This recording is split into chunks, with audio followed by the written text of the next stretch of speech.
বিয়ের আগে শ্বশুরবাড়ির সবাইকে নিয়ে এভাবে ঘুরে এত মজা করব ভাবিনি। অর্ক হঠাৎ করে আমাকে এরকম একটা সারপ্রাইজ দিবে এটা আমি একদমই ভাবিনি। আসসালামু আলাইকুম, আমি নাফিসা। আজকের দিনটা একদমই স্পেশাল ছিল আমার কাছে, মানে জাস্ট অন্যরকম। পুরাই আমি সারপ্রাইজড হয়ে গেছি। এগুলো কথা কেন বলছি সেটা পুরো ভিডিও দেখলেই বুঝতে পারবেন। সবাই হয়তো এতক্ষণে বুঝেই গেছেন কেন বলছি। আজকে আসলে অর্কর ফ্যামিলি মেম্বার্সদের সবার সাথে আমি ঘুরতে বের হয়েছিলাম। যদিও কোনো কিছু প্রি প্ল্যান্ড ছিল না, তারপরেও সবকিছুর জন্য আলহামদুলিল্লাহ অনেক বেস্ট কেটেছে আজকের দিনটা। ফার্স্টেই আমরা সবাই মিলে চলে গেছিলাম চিড়িয়াখানাতে। আর এই দুইটা পিচ্ছে হচ্ছে অর্কর ছোট বোন। দুইজনই মাশাল্লাহ অনেক ভালো। ছোট বাচ্চারা আসলে খোলামেলা জায়গা পেলে অনেক বেশি খুশি হয়ে যায়। যেমন এরা এই জিরাফটাকে ধরে তো সেই খুশি। ও হ্যাঁ, সারপ্রাইজড হওয়ার কথা কেন বললাম, আসলে আজকের ওয়েদারটা অনেক বেশি সুন্দর ছিল। অর্ক আমাকে বলে যে বের হও, ঘুরতে নিয়ে যাব। আর হঠাৎ করে দেখছি ফ্যামিলির সবাইকে নিয়ে চলে আসে। এটা দেখে তো আমি রীতিমতো অনেক বেশি খুশি হয়ে যাই। এই ছোট ছোট জিনিসগুলো আসলে আমার কাছে অনেক বেশি ম্যাটার করে। আর সবচেয়ে ভালো লাগে কি, মানে তাদের ফ্যামিলি সবাই আমাকে এত বেশি ভালোবাসে, মানে আলহামদুলিল্লাহ। আর শুধু বড়রা না, এই দুই পিচ্চিও কিন্তু আমাকে অনেক বেশি ভালোবাসে। মানে আমার কাছে আসলে তারা আর যেতেই চায় না। যাই হোক, চিড়িয়াখানায় এসে তো তারা খুবই খুশি। তারপর কিছুক্ষণ ঘোরার পরে দেখছি যে অর্কর আব্বু আঙ্কেল হচ্ছে বাদাম নিয়ে এসেছিল মাছদের খাওয়ানোর জন্য। তো আমিও কিছু বাদাম নিয়ে নিলাম, আর তারপর মাছকে দেওয়া ভাত দিয়ে আমি আগে খেয়ে নিচ্ছিলাম। এটা দেখে অর্ক আমাকে বলে মাছকে দে, নিজে না খেয়ে। তখন দিয়ে দেখছি আসলেই মাছেরা বাদাম খাচ্ছিল। মানে একটা বাদাম ফেললে ওখানে সবাই এসে জমা হয়ে যাচ্ছিল। আর তারপরে আমি এই ছোট্ট ব্রিজটাতে উঠে কিছু ভিডিও করছিলাম, ভালোই লাগছিল।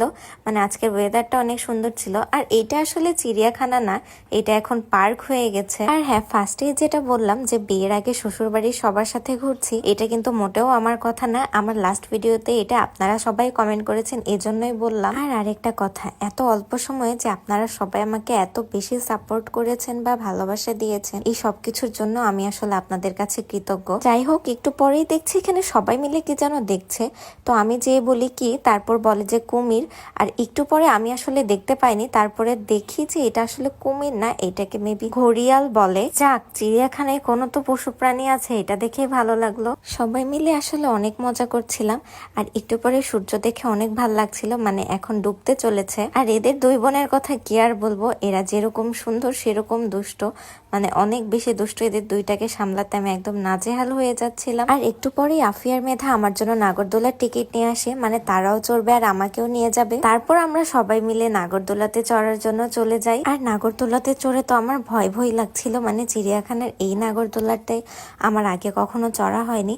আর উপরে যেয়ে তো যে সুন্দর ভিউ, আমি তো একদমই অবাক। আর উপর থেকে আকাশটা দেখতে অনেক সুন্দর লাগছিল, কারণ এটা সানসেট টাইম ছিল। আর আমরা দুজনেই অনেক মজা করছিলাম, মানে ভালোই লাগছিল। এই তো ফার্স্ট টাইম নাগরদোলাতে ওঠার এক্সপিরিয়েন্স ভালোই ছিল। একটু ভয় পেয়েছিলাম, বাট উপর থেকে ভিউটা দেখতে খুবই সুন্দর লাগছিল। আর অর্কর বোনেরাও তো অনেক খুশি, মানে খুশিতে দুইজন মনে হচ্ছে পাগলই হয়ে যাবে। আর একটু পরেই দেখতে পেলাম এই জিনিসটা, এই পানির এইটা মেবি আগে ছিল না, রিসেন্ট করেছে। তো যাই হোক, আমার হাঁটতে হাঁটতে পা অনেক জ্বালা করছিল, এই জন্য এখানে পা ধুয়ে নিচ্ছিলাম। ঠান্ডা পানিতে অনেক মজা লাগছিল। আর আমি এখানে অর্ককে থ্যাঙ্কস দিচ্ছিলাম আজকের দিনটা এত সুন্দর করে দেওয়ার জন্য।